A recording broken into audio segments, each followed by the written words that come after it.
Welcome back to Charting with Dylan. As always, I'm your host, Dylan McKercher. So, you know how last week I said this show would be on hiatus because all theaters were going to shut down in response to Regal's closure over No Time to Die's release? Well, I was very wrong.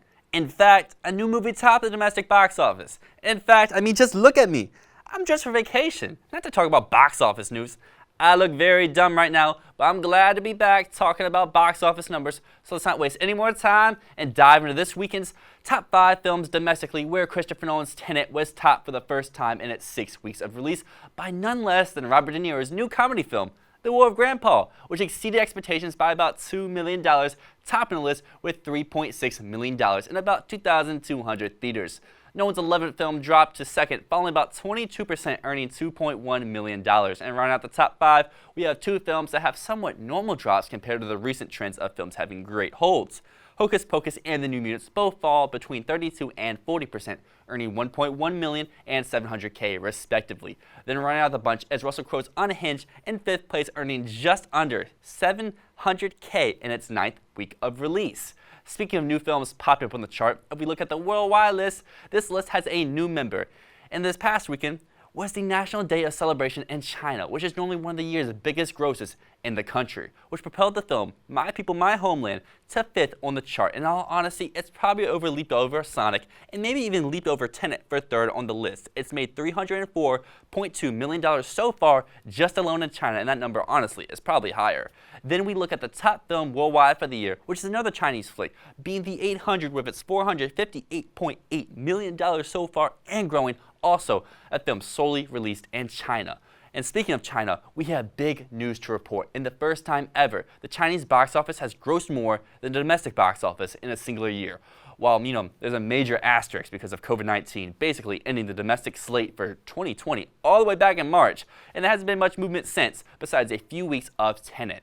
And last week, we talked about No Time to Die leaving 2020 in the wake of UK's closure. Well, as I predicted, I got one thing right. Soul did in fact move to Disney+, which will be coming out on Christmas Day, which is a big hit to domestic theaters since besides Wonder Woman 1984, Soul would arguably be the biggest film for the rest of 2020. Soul introduces Joe Gardner, voiced by Jamie Foxx, a middle school band teacher who gets a chance of a lifetime to play at the best jazz club in town. But one small misstep takes him from the streets of New York to the great before. A fantastical place where the new souls get their personalities, quirks, and interests before they go to Earth. Determined to return to his life, Joe teams up with the precocious soul of 22, voiced by Tina Fey, who has never understood the appeal of the human experience. As Joe desperately tries to show 22 what's great about living, he may discover the answers to some of life's most important questions. Soul was directed by prestigious Pixar director and story creator Pete Doctor, so I figured this week, let's dive into his domestic past adjusted for inflation, which has a film from the year I was born being 1999's Toy Story 2, topping the chart with an adjusted gross of roughly $427 million, which perfectly flows into the second place Pixar film, being his directorial debut of 2001's Monsters, Inc., with an adjusted gross of $404 million. However, in third is Doctor's most recent directorial film, being Inside Out. The 2015 Oscar-winning movie made about $386 million domestically, and in fourth is Doctor's second directorial film for Pixar, which holds a record.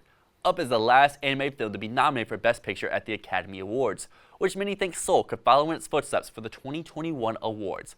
Up grossed for an adjusted total of about $351 million all the way back in 2009, and I remember seeing Up in theaters with my grandpa, so I helped contribute to that growth even at a young age. Then rounding out the list, we had Doctor's last Pixar contribution, being 2008's WALL-E, where Doctor served as lead story creator, leading the film to a gross of $278 million domestically. However, with Soul's departure from the 2020 season, the domestic outlook for the rest of the year looks very slim, with no major film to be released until November 25th, being The Croods 2, which has an abbreviated domestic release window, followed by Free Guy and Death on the Nile on December 18th, and the big one of Wonder Woman 1984 on Christmas Day, which if I had to put money on it, that's going to be moved to next June. Just bet on it. But to close out the show, we return to 2020's top 10 films domestically, which has no movement on the chart whatsoever because, as normal, Bad Boys for Life is still the king of 2020 with $204.4 million domestically, and no film's going to catch that. And I can, bet money on that too. But Tenet still has $13 million to go until it passes the likes of Onward, The Call of the Wild, and The Invisible Man, who all bunch from 5th over the 7th by about $3 million, starting at $64.9 for The Invisible Man, all the way down to $61.5 for Onward. So Tenet has a little bit of ways to go if it wants to crack any higher than 8th. But with all that being said, no more vacation for Dill next week. We'll be back to see if Tenet regains the domestic crown, or if Liam Neeson's new film, Honest Thief, tops the charts in its domestic opening, as well as checking out how the Chinese box office does for My People, My Homeland, and it can overtake Tenet and gain on the worldwide crown. But until next time, this is Dill, signing off.